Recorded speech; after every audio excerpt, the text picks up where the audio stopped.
आप सभी का अपने इस हिंदी सारथी आरएस क्लासेस यूट्यूब चैनल पर स्वागत है। मेरी तरफ से आप सभी को सप्रेम नमस्कार। हमारा आज का पाठ है राम लक्ष्मण परशुराम संवाद। यह पाठ कक्षा 10वीं की हिंदी पुस्तक क्षितिज में संकलित है। इस पाठ के लेखक हैं श्री तुलसीदास जी। सन 1532 ईस्वी में राजापुर गांव में तुलसीदास जी का जन्म हुआ था, जो यमुना नदी के किनारे स्थित है। यह स्थान वर्तमान में उत्तर प्रदेश राज्य के चित्रकूट जिले में पड़ता है। सन 1623 ईस्वी में तुलसीदास जी का निधन काशी में हुआ। वर्तमान में काशी को वाराणसी के नाम से जाना जाता है। वाराणसी भारत के उत्तर प्रदेश राज्य का प्रसिद्ध नगर है। इसे बनारस और काशी भी कहते हैं। इसे हिंदू धर्म में सर्वाधिक पवित्र नगरों में से एक माना जाता है।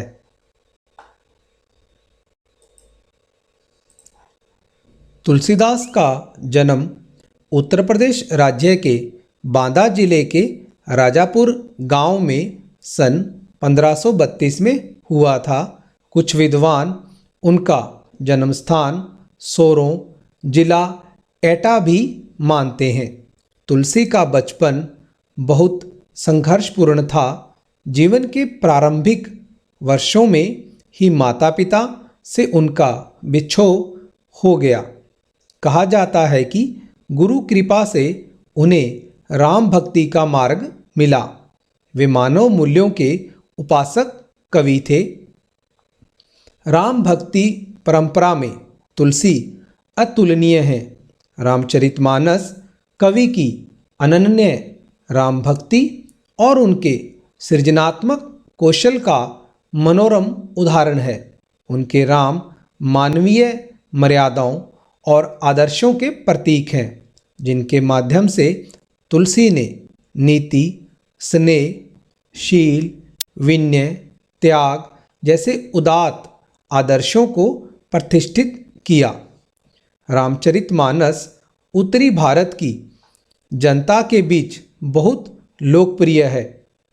मानस के अलावा कवितावली, गीतावली, दोहावली, कृष्ण गीतावली, विनय पत्रिका आदि उनकी प्रमुख रचनाएं हैं। अवधी और ब्रज दोनों भाषाओं पर उनका समान अधिकार था। सन 1623 में काशी में उनका देहावसान हुआ। तुलसी ने रामचरितमानस की रचना अवधी में और विनय पत्रिका तथा कवितावली की रचना ब्रजभाषा में की। उस समय प्रचलित सभी काव्य रूपों को तुलसी की रचनाओं में देखा जा सकता है। रामचरितमानस का मुख्य छंद चौपाई है तथा बीच बीच में दोहे, सोरठे, हरिगीतिका तथा अन्य छंद पिरोए गए हैं। विनय पत्रिका की रचना गए पदों में हुई है। कवितावली में सवैया और कवित छंद की छटा देखी जा सकती है। उनकी रचनाओं में प्रबंध और मुक्तक दोनों प्रकार के काव्यों का उत्कृष्ट रूप है।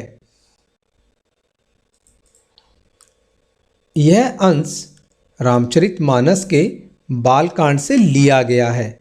सीता स्वयंवर में राम द्वारा शिव धनुष के भंग के बाद मुनि परशुराम को जब यह समाचार मिला तो वे क्रोधित होकर वहां आते हैं। शिव धनुष को खंडित देखकर वे आपे से बाहर हो जाते हैं। राम के विनय और विश्वामित्र के समझाने पर तथा राम की शक्ति की परीक्षा लेकर अंततः उनका गुस्सा शांत होता है।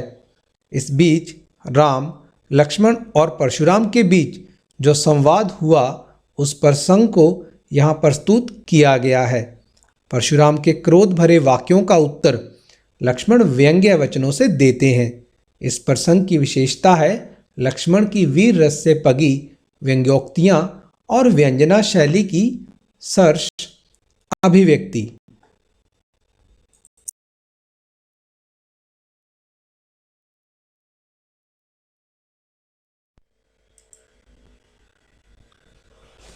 आज हम जिस पद्यांश का अध्ययन करने जा रहे हैं, यह पद्यांश राम लक्ष्मण परशुराम संवाद पाठ से लिया गया है।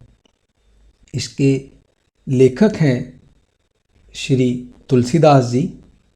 उन्होंने इस प्रसंग का वर्णन करते हुए रामचरितमानस से बालकांड से यह पद्यांश लिया गया है। यहाँ पर जो घटना घटित हुई उसका वर्णन है। महाराज जनक जी के दरबार में उनकी बेटी सीता का स्वयंवर हो रहा होता है। स्वयंवर के दौरान राम जी शिव जी का धनुष उठाते हैं और उस पर प्रत्यंचा चढ़ाने लगते हैं, तब वह धनुष टूट जाता है। प्रत्यंचा धागा चढ़ाते वक्त जब धनुष टूट जाता है तो उसकी आवाज़ पूरे विश्व भर में सुनाई देती है। तब तपस्या में लीन भगवान परशुराम जी को यह स्वर सुनाई देता है, तो उन्हें अपने तपोबल तपस्या के द्वारा जो उन्हें शक्ति प्राप्त हुई थी, उन्हें ज्ञात होता है कि उनके आराध्य, उनके भगवान, उनके गुरु भगवान शिव का धनुष टूट गया है। वो उसी क्षण अपने मन की शक्ति के अनुसार महाराज जनक जी के दरबार में उपस्थित हो जाते हैं तथा क्रोधित होकर पूछते हैं कि यह धनुष किसने तोड़ा है। तब भगवान राम जी कहते हैं, नाथ शंभुधनु भंज निहारा, होहि केउ एक दास तुम्हारा। अर्थात इस पंक्ति का भावार्थ इस प्रकार है कि राम जी परशुराम जी से कहते हैं, हे नाथ, हे स्वामी, हे ईश्वर, शिव जी के धनुष को तोड़ने वाला कोई आपका सेवक ही होगा, कोई आपका दास ही होगा। आयसु काह कहिए किन मोही, सुनी रिसाई बोले मुनि कोही। अपने आचरण के अनुसार मर्यादा पुरुषोत्तम जी बड़े शील शांत स्वभाव से कहते हैं कि आपने जो कुछ कहना है, आपकी जो आज्ञा है, आप मुझे बताइए कि आपको इतना गुस्सा क्यों आया हुआ है, आप इतना क्रोधित क्यों हो। सुनी रिसाई बोले मुनि कोही। यह बात सुनकर परशुराम जी बहुत ज़्यादा क्रोधित हो गए और कहने लगे कि सेवकु सो जो करे सेविकाई, अरि करनी करी करे लड़ाई। राम, सेवक और दास तो वह होता है जो अपने मालिक की, अपने आराध्य की सेवा करता है और दास की तरह रहता है। अरि करनी करी करिए लड़ाई, जो बिना किसी बात के शत्रुओं वाला कार्य करके युद्ध का कार्य करे, वह सेवक नहीं हो सकता। सुनहु राम जहि शिव धनु तोरा, सहस बाहु समसो रिपु मोरा। इसके बाद परशुराम जी कहते हैं कि सुनो राम, जिस व्यक्ति ने यह शिव धनुष तोड़ा है वह मेरा रिपु शत्रु है, दुश्मन है, और वह मेरे सहस्त्र बाहु शत्रु के समान है। सो बिलगाऊ बिहाय समाजा, न ते मारे जहीं सब राजा। उसके बाद वो कहते हैं कि जिस व्यक्ति ने धनुष तोड़ा है वो सारे समाज को छोड़कर अलग हो जाए तथा मेरे सामने आ जाए। न तो मारे जहीं सब राजा, नहीं तो यहाँ पर उपस्थित सभी राजाओं को मैं मार डालूंगा, मैं सबका वध कर दूंगा। सुनी मुनि वचन लखन मुस्काने, बोले परशुधरी अवमाने। यहाँ पर परशुराम जी का अपमान करते हुए लक्ष्मण जी हंसते हुए बोलते हैं और उनका अपमान करते हुए बोलते हैं कि बहु धनुई तोरी लरकाई, कभू न असी रिस किन्हीं गोसाई। और कहते हैं कि परशुराम जी बचपन में बहुधनुई, बहुत धनुष हमने तोड़ डाले थे, और कभू न असी रिस किन्हीं गोसाई, और कभी भी किसी भी व्यक्ति ने हम पर इतना क्रोध नहीं किया, हम पर इतना गुस्सा नहीं किया। यही धनु पर ममता के ही हेतु, सुनी रिसाई कह भृगुकुल केतु। और वो कहते हैं कि इसी धनुष पर आप इतनी ममता क्यों कर रहे हैं? क्या ये कोई विशेष धनुष था क्या? ये बात सुनकर परशुराम जी रिसाई, क्रोधित हो उठे और बोले, रे निरप बालक, काल बस बोलत तो ही ना संभार, धनुई सम त्रिपुरारी धनु, विदित सकल संसार। हे राजा के पुत्र, तेरे ऊपर काल यमराज आया हुआ है, तुझे अभी इतनी समझ ही नहीं है, तो ही न संभार, तुम पर अभी बचपन सवार है, तुम दीन दुनिया को नहीं समझ रहे हो। धनुई सम त्रिपुरारी धनु, यह जो धनुष को तुम धनुई कह रहे हो ना, जो आपने कहा है कि बचपन में आपने बहुत धनुई, छोटे छोटे धनुष तोड़े होंगे, वह बात ठीक है, लेकिन यह पूरा संसार जानता है कि यह धनुष त्रिपुरारी धनु है, अर्थात यह भगवान शिव का धनुष है।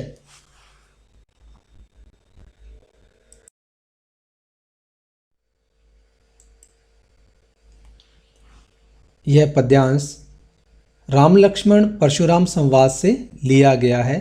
इसके लेखक हैं श्री तुलसीदास जी।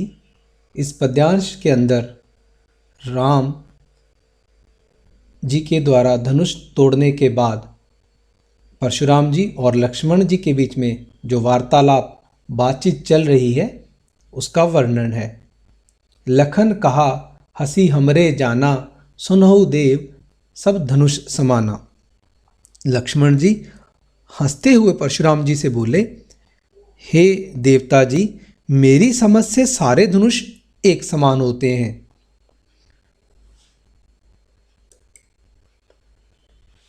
का छति लाभू जून धनु तोरे, देखा राम नयन के भोरे।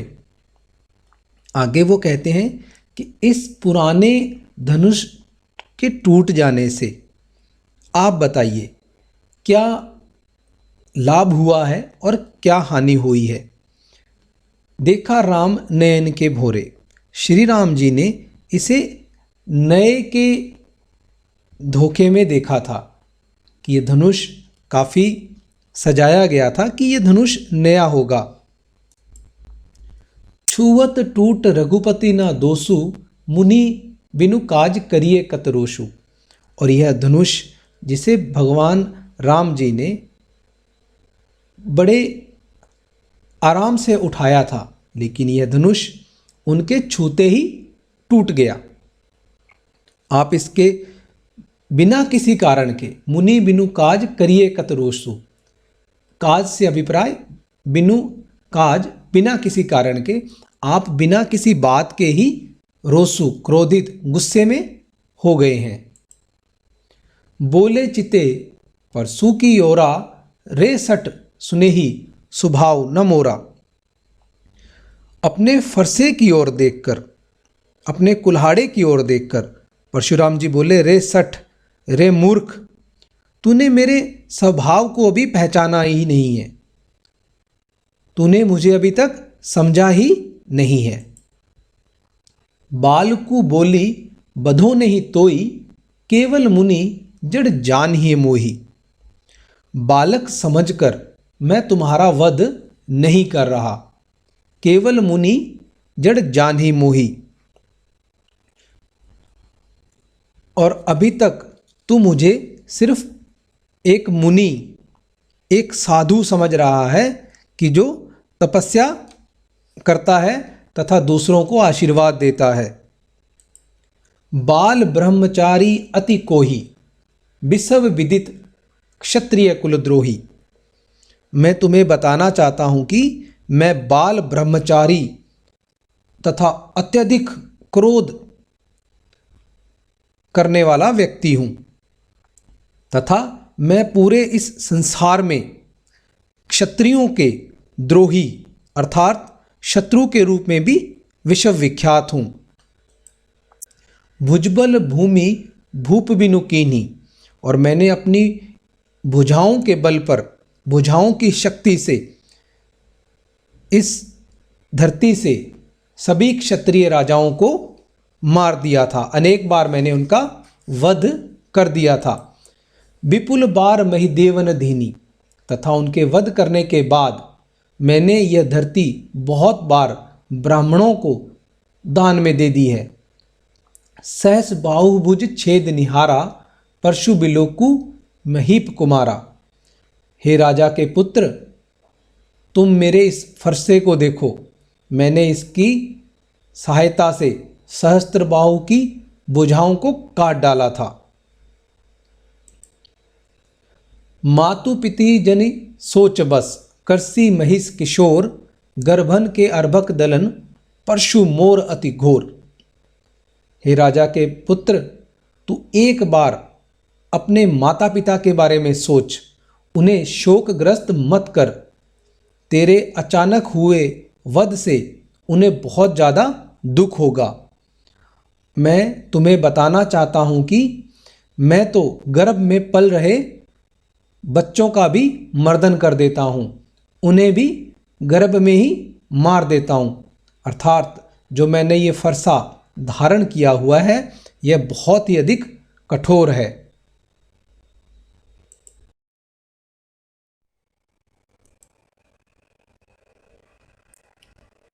यह पद्यांश राम लक्ष्मण परशुराम संवाद पाठ से लिया गया है। श्री राम जी के द्वारा भगवान शिव के धनुष के टूट जाने के बाद जब लक्ष्मण जी और परशुराम जी के बीच में जो बातचीत चल रही है उसी का वर्णन इसी पद्यांश में आता है। बिहसी लखनू बोले मृदुबानी, ओहो मुनीसु महाभट मानी। परशुराम जी के बड़ बोलेपन को सुनकर, उनके बहुत ज़्यादा बोलने पर लक्ष्मण जी कोमल वाणी में बेहद शांत होकर बोलते हैं, अहो मुनि श्रेष्ठ जी, आप बहुत बड़े साधु संत ऋषि हैं और आप अपने आप को बहुत बड़ा महायोद्धा मानते हो। पुनि पुनि मोहि दिखाव कुठारू, चहत उड़ावन फूकी पहारू। इसीलिए आप मुझे बार बार अपना कुठारू, अपना कुल्हाड़ा दिखा रहे हैं और आपके मन में यह चल रहा है कि मानो आप मुझे ये कुठारा दिखाकर तथा फूंक मारकर पहाड़ उड़ा देना चाहते हो। आप बहुत शक्तिशाली हो, आपके अनुसार आप फूंक मारेंगे और मैं उड़ जाऊंगा, लेकिन इहाँ कुमड़बतिया कोऊ नाही, जे तर्जनी देखी मरी जाही। लेकिन मैं आपको यह बात पूरे विश्वास के साथ, यकीन के साथ कह सकता हूँ कि यहाँ कुमड़बतिया अर्थात कोई छुई मुई का पौधा नहीं है जिसे हम अपनी अंगुली करते हैं तो वो मुरझा जाता है, वो सिमट जाता है। मैं आपके ज्ञान के लिए बता दूं कि यहाँ पर कोई भी ऐसा नहीं है जिससे आप अंगुली करेंगे और मेरी मृत्यु हो जाएगी, इससे मेरा वध नहीं होने वाला। देख कुठारू सरासर बाना, मैं कछु कहा सहित अभिमाना। मैंने आपके कंधे पर फरसा तथा धनुष बाण देखे हैं, जिससे मैं ये कुछ सोच रहा था कि आप एक सचमुच कोई बहुत बड़े योद्धा हैं, और यह सब मैंने आपके धनुष बाण को देखकर अभिमान पूर्वक कहा है। भृगुसुत समुझु जिनेऊ बिलोकी, जो कछु कहू सहो रिस रोकी। लेकिन मेरा ये मानना गलत है। सोचा कि आप बहुत बड़े योद्धा हो, फिर आपको भृगुपुत्र समझकर और आपने यज्ञोपवीत जो जनेऊ धारण कर रखा है उसके हिसाब से मैं आप पर क्रोध नहीं कर रहा हूं, लेकिन आपने जो भी हमसे कुछ कहना है अपने गुस्से को, अपने क्रोध को शांत होकर कहें। सुर महिसुर हरिजन अरुगाई, हमरे कुल इन पर ना सुराई। क्योंकि हम देवता, ब्राह्मण, भक्तजन तथा गाय, इन सभी पर हमारे कुल के अंदर, हमारे वंश के अंदर इन पर आक्रमण, इनसे युद्ध करने की मनाही है। बंधे पापू अपकीर्ति हारे, मारतू पा पर ये तुम्हारे। आप ब्राह्मण हैं, यदि मुझसे आपका वध हो गया तो मुझे ही पाप लगेगा, और यदि मैं आपसे हार गया तो मुझे अपयश मिलेगा।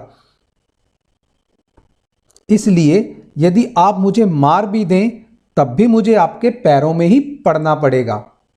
कोटि कुलिस सम वचनु तुम्हारा, व्यर्थ धरु धनु बाण कुठारा। इसलिए हे महामुनि जी, परशुराम जी, आपके धनुष बाण को देखकर तो मुझे ये लग रहा है कि आपने व्यर्थ ही अपने फरसे और कुल्हाड़े को धारण किया है।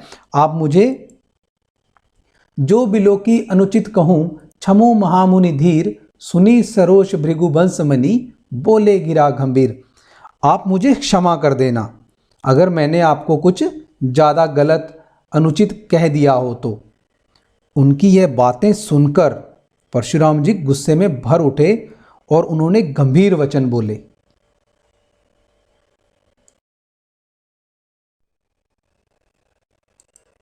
यह पद्यांश राम लक्ष्मण परशुराम संवाद पाठ से लिया गया है, जिसके लेखक श्री तुलसीदास जी हैं। इस पद्यांश के अंदर परशुराम जी तथा लक्ष्मण जी के बीच में वार्तालाप चल रहा है, जिसमें परशुराम जी कौशिक श्री विश्वामित्र जी से वार्तालाप करते हैं। कौशिक सुनो मंद येहु बालकु, कुटिल कालबस निज कुल घालकु। परशुराम विश्वामित्र जी से कहते हैं कि यह बालक लक्ष्मण बड़ा कुबुद्धि और कुटिल है, इसके अंदर दिमाग नहीं है। यह काल के वश होकर अपने काल का घातक बन रहा है। भानु वंश राकेश कलंकु, निपट निरंकुशु अबधु असंकु। सूर्य वंश रूपी चंद्रमा पर यह कलंक है। यह सभी तरह से उदंड, मूर्ख और निडर है। काल कवलु हुई छन माही, कहो पुकारी खोरी मोहि नाही। यह एक क्षण में, एक पल में ही मृत्यु को प्राप्त हो जाएगा, काल को प्राप्त हो जाएगा। मैं पुकार कर फिर से कह रहा हूं कि मुझे कोई भी दोष मत देना। तुम हटको जो चाहू उबारा, कहीं प्रतापु बलु रोषु हमारा। यदि तुम इसकी रक्षा करने चाहते हो तो उसे मेरे प्रताप के बारे में, मेरे बल, मेरे क्रोध के बारे में बतलाकर रोक लो, अन्यथा मैं इसका वध कर दूंगा। लखन केहू मुनि सुजसु तुम्हारा, तुम्ही अच्छत को बरने पारा। लक्ष्मण जी कहते हैं कि हे मुनि, आपका जो सुयश है, आपका जो प्रताप है, आपके बिना इसका वर्णन कौन कर सकता है। आपने अपनी बारे में बहुत सारी बातें बता दी हैं कि आपने सहस्त्रबाहु का वध कर दिया, आपने बहुत बार इस धरती को क्षत्रियों से विहीन करके उन्हें ब्राह्मणों को दान में दे दिया। यह तो यह हो गया कि यह तो मियाँ म्यू मुट्ठू बनने वाली बात हो गई कि अपनी प्रशंसा खुद ही आप किए जा रहे हो। अपने मुँह तुम आपनी करनी, बार अनेक भांति बहु भरनी। आपने अपनी प्रशंसा बहुत बार से कर ली है। इन पंक्तियों का यह अर्थ है, नहीं संतोषु तो पुनि कच कहू, जनि रिस रोकी दुसत दुख न सहु। अगर आपको अपनी प्रशंसा करने पर अभी भी कुछ संतोष की प्राप्ति नहीं हुई है तो कृपया करके आप एक बार फिर से कह लो। आप अपने विचारों को अंदर रोककर, अपने क्रोध को अंदर रोककर दुख मत सहो। अपनी जो वीरता भरी बातें हैं वो आप फिर से कह सकते हो। वीर व्रती तुम धीर अछोभा, गारी देत न पाहु शोभा। आप वीरता का व्रत धारण करने वाले धैर्यवान और शोभ रहित व्यक्ति हो। आप गाली देते हुए शोभा नहीं देते। साधु संतों के मुख से गाली शोभा नहीं देती।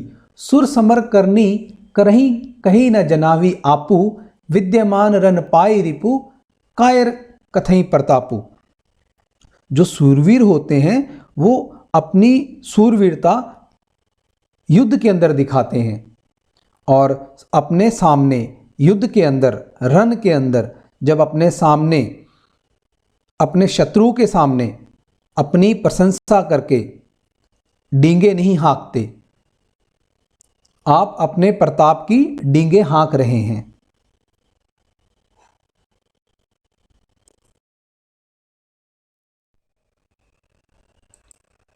यह पद्यांश राम लक्ष्मण परशुराम संवाद पाठ से लिया गया है, जिसमें लक्ष्मण जी और परशुराम जी के बीच में वार्तालाप, बातचीत चल रही है, जिसमें लक्ष्मण जी बहुत ज़्यादा व्यंग्योक्तियाँ परशुराम जी पे तान रहे हैं, उन पर व्यंग्य कर रहे हैं।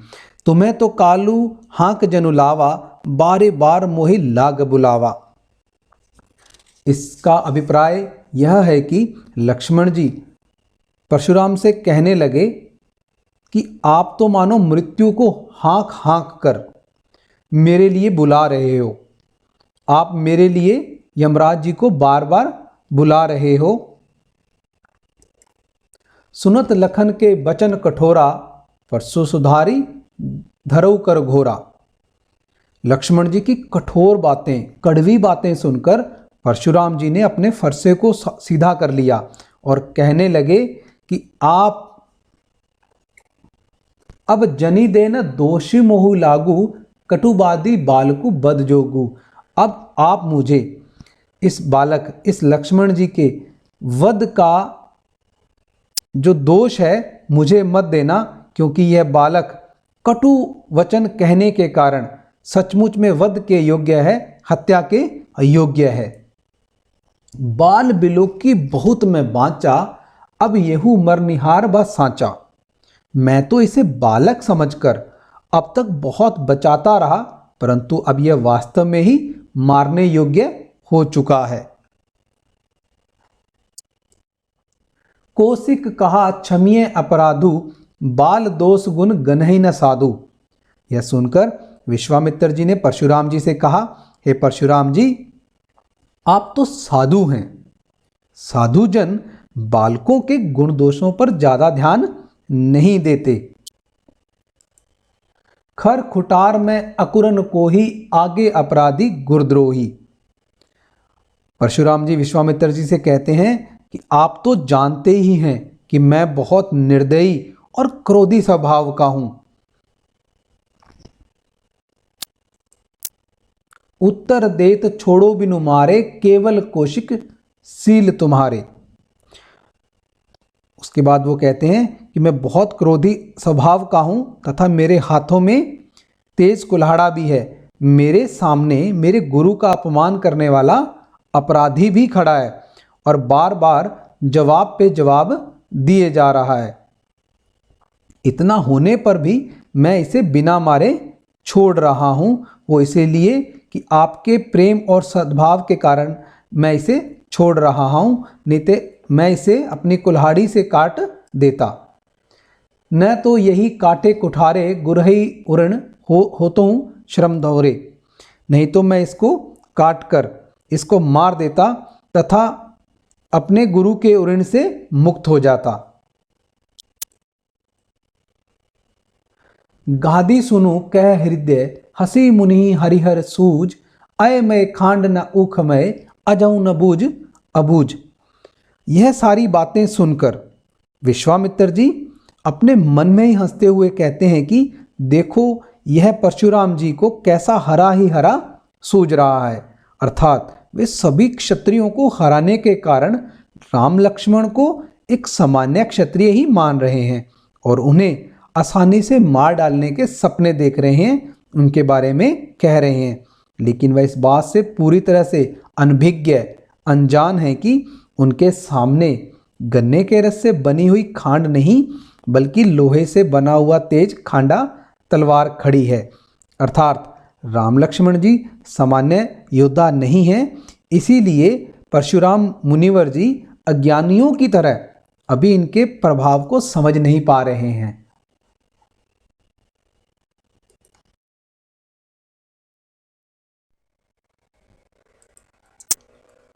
यह पद्यांश राम लक्ष्मण परशुराम संवाद पाठ से लिया गया है, जिसमें कि लक्ष्मण जी और परशुराम जी के बीच में जो बातचीत चल रही है उसमें लक्ष्मण जी परशुराम जी पे व्यंग्य कस रहे हैं। कहू लखुन मुनि शीलु तुम्हारा, को नहीं जान विदित संसारा। लक्ष्मण जी परशुराम जी से कहने लगे कि हे मुनि, आपके शील स्वभाव के बारे में कौन नहीं जानता, यह सारा संसार आपसे परिचित है। माता पितही उरिन भय नीके, गुर रीनु रहा सोचू बड़ जी के। आप अपने माता पिता के ऋण से तो अच्छी तरह से उऋण हो चुके हैं, आपने वो ऋण चुका दिया है, इसीलिए अब आप पर गुरु का ऋण ही शेष बचा है, बाकी बचा है, उसी की चिंता आपके मन में रहती है। सो जनु हमरी माथे काढ़ा, दिन चली गए ब्याज बड़ बाढ़ा। इसीलिए अब आप बार बार अपने गुरु के ऋण को चुकाने के लिए आप बार बार मुझे मारकर शायद गुरु के ऋण से मुक्त होना चाहते हैं। यह आपके लिए ठीक भी है और दिन भी बहुत हो गए हैं और आपके ऊपर गुरु ऋण का ब्याज भी बहुत बढ़ गया होगा। अब आनिए बहवरिया बोली, तुरंत देऊं मैं थैली खोली। इसीलिए अब किसी हिसाब किताब करने वाले को बुला लीजिए, मैं तुरंत अपनी थैली खोलकर वह सारा ऋण चुका दूंगा। सुनी कटु वचन कुठार सुधारा, हाय हाय सब सभा पुकारा। लक्ष्मण जी के द्वारा कहे गए इन कड़वे वचनों को सुनकर परशुराम जी ने अपना फरसा साध लिया। सारी सभा में हाय हाय की पुकार मच गई। भृगुबर परशु देखा बहु मोही, विपर बेचारे बचो नृपद्रोही। लक्ष्मण जी ने कहा, भृगुवर परशुराम जी, आप मुझे अपना फरसा दिखा रहे हो और मैं आपको ब्राह्मण समझकर बार बार आपसे लड़ने से बच रहा हूं। और राजाओं के शत्रु लगता है, मिले न कबू सुबट रन गाडे, दविज देवता घरई के बाडे। और राजाओं के शत्रु लगता है कि आपका कभी युद्ध भूमि में पराक्रमी वीरों से, असली वीरों से पाला पड़ा ही नहीं। इसीलिए हे ब्राह्मण, आप बार बार अपनी वीरता के कारण फूले फूले दिखाई दे रहे हैं और मुझे फरसा दिखा रहे हैं। अनुचित कह सबु लोग पुकारे, रघुपति सैनी लखनऊ निवारे। यह सुनते ही सभा में उपस्थित सभी लोग अनुचित अनुचित कहने लगे। उन्होंने कहा कि यह बहुत गलत हो रहा है। राम जी ने भी लक्ष्मण को आंखों से संकेत किया और ज्यादा अधिक बोलने से मना कर दिया। लखन उत्तर आहुति सरिस, भृगु बर कोपु किरसानु, बढ़त देखी जल सम वचन बोले रघुकुल भानु। ये सारे के सारे वचन यहाँ पर भड़काने वाले थे। उनके इन कड़वे शब्दों से परशुराम जी को बहुत गुस्सा आ गया था। अतः आगे बढ़कर रघुकुल भानु श्री राम जी ने जल के समान शीतल वचन बोलकर परशुराम जी को अपना परिचय दिया तथा उनसे सारी बातें उनको स्पष्ट कर उनके मन में आए हुए सारे गुस्से का निवारण कर दिया। इस प्रकार से परशुराम जी शांत होकर उस सभा से राम और सीता के नव विवाहित जोड़े को आशीर्वाद देकर वहां से चले गए। इस पाठ की मुख्य शब्द संपदा है भंज निहारा, भंग करने वाला, तोड़ने वाला।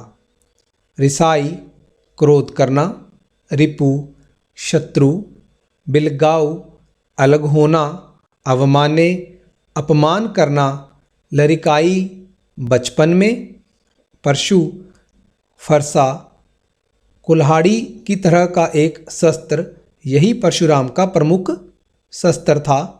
कोही क्रोधी, महिदेव ब्राह्मण, बिलोक देखकर, अर्भक बच्चा।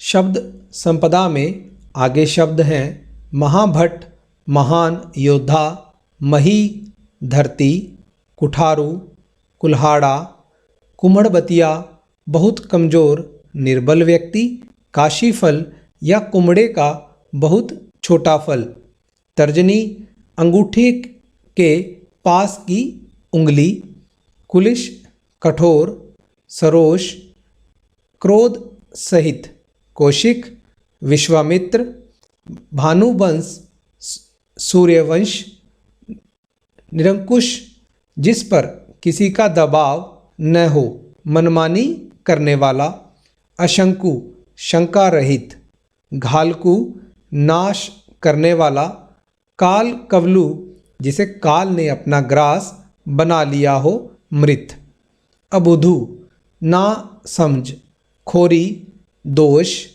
हटका मना करने पर, अछोभा शांत धीर जो घबराया ना हो, बदजोगु मारने योग्य, अकरुण जिसमें करुणा न हो, गाधी सुनु गाधी के पुत्र यानी विश्वामित्र, अयमय लोहे का बना हुआ, निवारे मना करना, ऊखमय गन्ने से बना हुआ, कृषाणु अग्नि। इस प्रकार से यह इस पाठ की मुख्य शब्द संपदा है।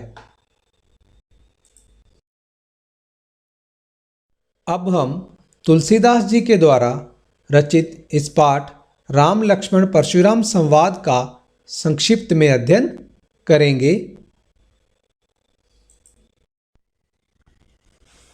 तुलसीदास जी द्वारा रचित राम लक्ष्मण परशुराम संवाद पाठ का यह प्रसंग रामचरितमानस के बालकांड से लिया गया है। सीता स्वयंवर में उपस्थित राजाओं के मध्य जब श्री राम जी ने शिव धनुष तोड़ दिया तो धनुष के टूटने के साथ ही परशुराम जी सभा में उपस्थित हो गए तथा क्रोध करने लगे। श्री राम जी ने उन्हें शांत करने की दृष्टि से विनयपूर्वक आदरपूर्वक वचन बोले। इस पर वे और भड़क उठे तथा और गुस्से में हो गए। तब लक्ष्मण जी उनके सामने आकर उन्हें खरी खोटी सुनाने लगे। उनका अपमान करते हुए उन्हें बहुत सारे कटु वचन कह दिए। इस पर परशुराम जी ने अपनी शक्ति और क्षमता पर बहुत घमंड था और उन्हें लक्ष्मण जी ने उनके गर्व को अपने तीखे व्यंग्यपूर्ण वचनों से चूर चूर कर दिया। इस पर बहुत ज़्यादा क्रोधित होने पर वह लक्ष्मण जी को मारने दौड़ते हैं। तब विश्वामित्र लक्ष्मण जी को समझाते हैं।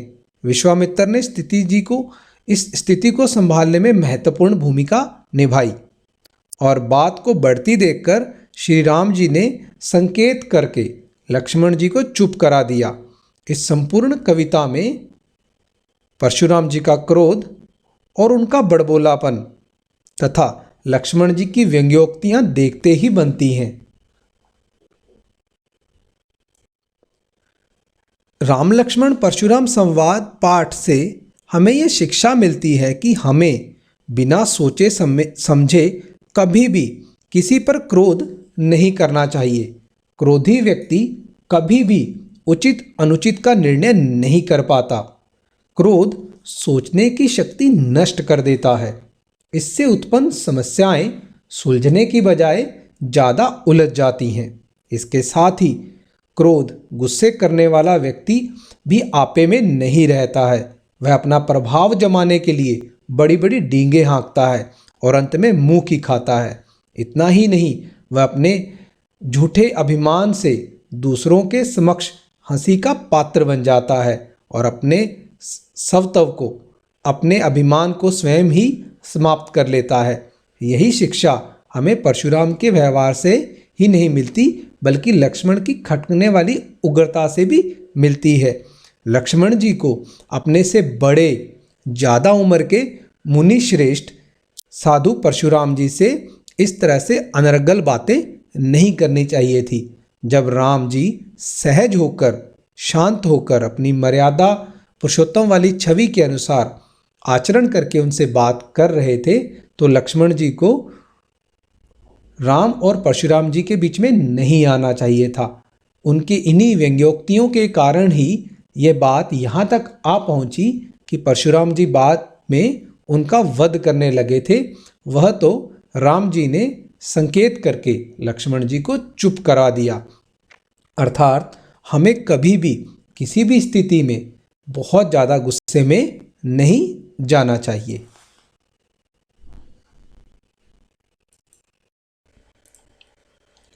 परशुराम और सहस्त्रबाहु की कथा। पाठ में सहस्त्रबाहु समसो रिपु मोरा का कई बार उल्लेख आया है। परशुराम और सहस्त्रबाहु के बैर की अनेक कथाएं प्रचलित हैं। महाभारत के अनुसार यह कथा इस प्रकार है। परशुराम ऋषि जमदग्नि के पुत्र थे। एक बार राजा कार्तवीर्य सहस्त्रबाहु शिकार खेलते हुए जमदग्नि के आश्रम में आए। जमदग्नि के पास कामधेनु गाय थी, जो विशेष गाय थी। कहते हैं वह सभी कामनाएं पूरी करती थी।